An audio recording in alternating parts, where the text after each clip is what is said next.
नमस्कार. SB kitchen मराठीमध्ये आपलं खूप मनापासून स्वागत. तर आज आपण उन्हाळी शीतपेय सिरीजचा 6वा भाग बघतोय आणि या 6व्या भागामध्ये खूपच मस्त इंटरेस्टिंग असं सरबत करणार आहोत. ऍक्च्युअल मध्ये या सरबतामध्ये वापरला जाणारा इन्ग्रेडियंट हा फक्त आणि फक्त आपल्या शरीरातील उष्णता कमी करण्यासाठीच वापरला जातो. हे खूपच हा इंटरेस्टिंग व्हिडिओ आहे. तर व्हिडिओला लाईक जरूर करा आणि हा व्हिडिओ जास्तीत जास्त शेअर करा आणि चॅनलला सबस्क्राईब केलं नसेल तर सबस्क्राईब जरूर करा. चला तर मग वेळ न घालवता आपण लगेचच रेसिपीला सुरुवात करूया. सगळ्यात आधी आपल्याला पातेल्यामध्ये पाणी गरम करायला ठेवायचे आणि हा साबुदाणा आपल्याला शिजवून घ्यायचा आहे.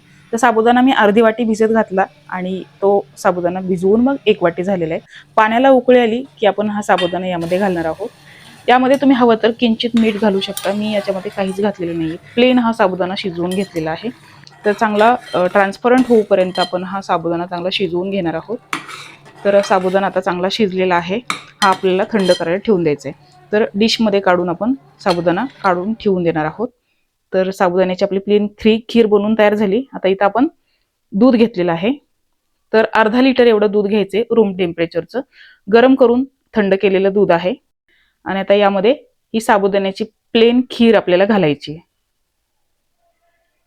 सगळी घालूया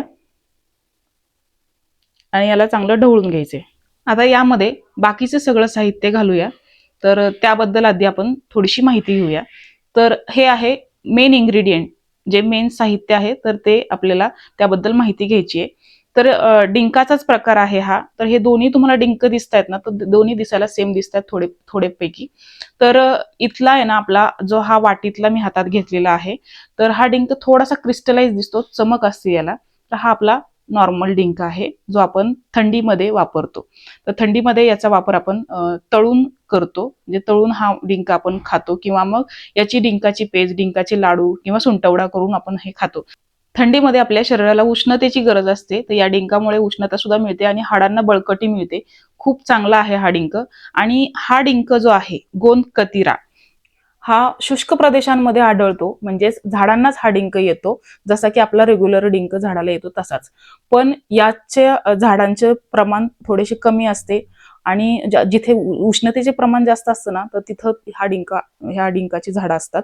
तर हा डिंक जो आहे तो वापरायचा कसा, तर भिजवून याला वापरतात आणि याचं काम म्हणजे नैसर्गिक थंडावा आपल्या शरीराला या डिंकामुळे मिळतो.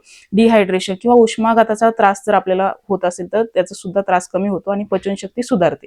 तर हा डिंक आहे ना आपण भिजवलेला आहे. तर रात्रीचा तुम्ही भिजवून ठेवू शकता किंवा 4-5 तास भिजवला तरी सुद्धा चालेल.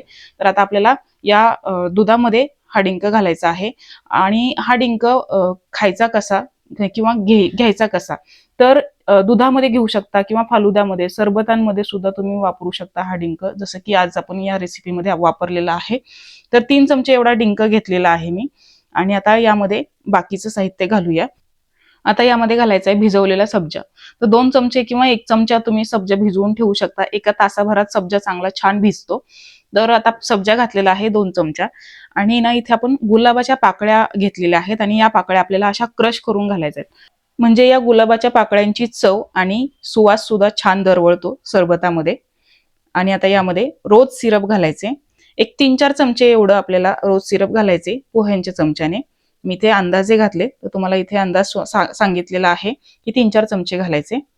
आणि ह्याला चांगलं ढवळून घ्यायचे आणि आधी आपल्याला टेस्ट करून बघायचे, म्हणजे आपल्याला रोज सिरपची अजून गरज आहे का ते आपल्याला समजेल. तर इथे तुम्ही बघू शकता मी अर्धा लिटर दूध घेतलेलं आहे आणि हे चांगलं आपल्याला ढवळून घ्यायचे. यामध्ये रोज सिरप घातलेले. तर आता हे टेस्ट करून बघितलं की आपल्याला समजणार आहे की याच्यामध्ये रोज सिरप घालायचे की नाही.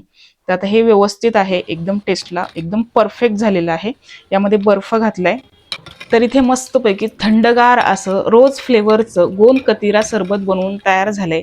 मस्तपैकी दिसायला सुद्धा एकदम टेम्पटिंग असं दिसतंय, खूपच छान असं दिसतंय आणि चवीला तर एकदम भारी लागतं.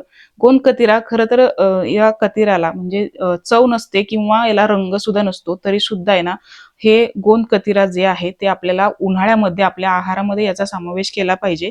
तो पण असा सरबतांच्या, मग तुम्ही याचा फालुदा करून सुद्धा पिऊ शकता, खाऊ शकता. तर खूपच मस्त भारी अशा टेक्स्चरचं आणि भारी अशा चवीचं रोज फ्लेवरचं आणि गोंद कतिराचं आपलं हे सरबत बनवून तयार झाले. नक्की ही रेसिपी ट्राय करा आणि चॅनलला सबस्क्राईब केलं नसेल तर सबस्क्राईब जरूर करा. आणि हो, व्हिडिओ आवडला असेल तर लाईक पण करा आणि तुमच्या फ्रेंड्स आणि फॅमिली बरोबर शेअर करा. चला तर मग भेटूया पुन्हा एकदा अशा छानशा रेसिपी सोबत.